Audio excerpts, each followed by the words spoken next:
Hi friend, আজকে আমি বানাবো বাঁধাকপির তরকারি।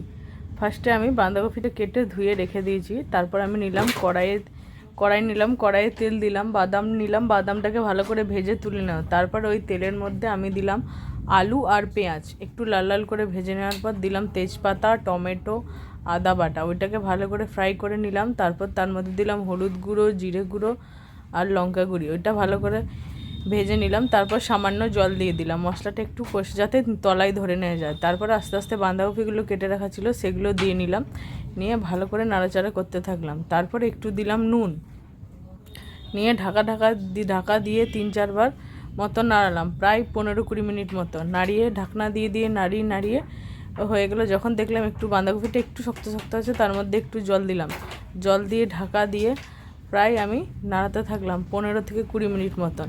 তারপর ঢাকনা খুলে দেখলাম বাঁধাকপিটা হয়ে গেছে। তখন আমি একটু গরম মশলা দিয়ে নামিয়ে নিলাম। এইভাবে বাঁধাকপিটা হয়ে গেল। ভালো লাগলে লাইক শেয়ার সাবস্ক্রাইব।